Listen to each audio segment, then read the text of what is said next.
Welcome to Konitsa, also in northwestern Greece. Nestled atop majestic mountains and overlooking a breathtaking valley with 3 converging rivers, you can see in this next report why Konitsa is a destination worth visiting.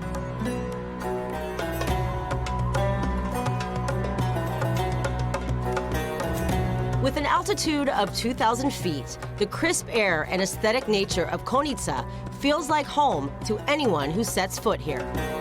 You are in one of my favorite places to see panoramic view of the region of Konitsa.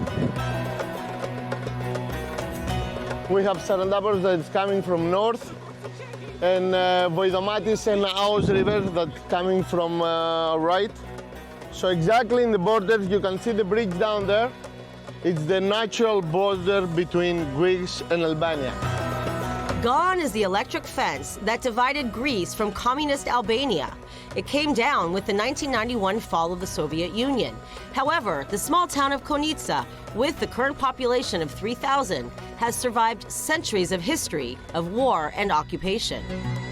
The region of Epirus, and especially Ioannina and Konitsa, got free from the Ottoman occupation in 1913. And in 1922, we had the changing of the population with the Greeks that was living in Turkey, like my grandparents from my father's side, that came from a small village of Cappadocia. Our energetic tour guide, Christos, is incredibly proud and passionate about his father's ancestors' journey to Konitsa after being in Turkey since the time of Alexander the Great. So we welcome you in one of the oldest monasteries in the region of Epirus. This monastery here, it's built around 600 after Christ. The monasteries and churches of the Epirus region are an indelible reminder of the strong Greek faith and culture that continued even after the Christian Byzantine Empire of 1,100 years ended in 1453 with the rise of the Ottoman Empire. Imagine that the Ottomans, they stayed here for almost 500 years. The Greeks managed to keep the religious, the language, and to be united, and after so many years to build again a country from -0. I believe this is because I'm religious, and religious keep the Greeks united. Even during the late 18th century rule of Ali Pasha, an Albanian who embraced Islam.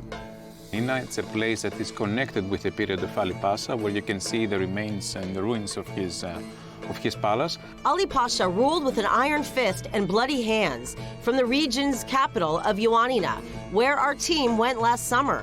He was beheaded, he was executed, and his head was transferred in a golden plate and a golden disc along with the heads of his sons and grandsons, because he was accused for treason. Ali Pasha used to coming from Albania and from Konitsa, but he was trying to find a balance between the relations with the Muslims and the Christians.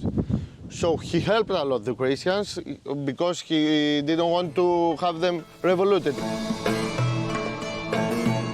But Ali Pasha's mother, Hamko, grew up here in Konitsa, and the grounds and fortifications are an indelible reminder of the brutality she endured during her son's reign. It was a big fortress house. Now we have the remains of the house of the soldiers.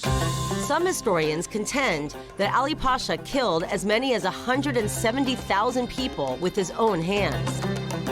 He is the reason that we, the Greeks, revolted against the Ottoman, because he was against to the main Sultan of Istanbul.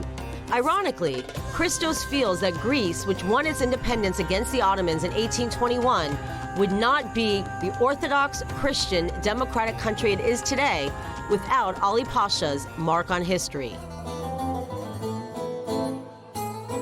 And still to this day, Greeks have a spirit of freedom that transcends time and history. The mentality of Greeks, it's the warm blood, everything is on maximum, even to our festivals, even to the happiness, even to the sadness, everything is on maximum.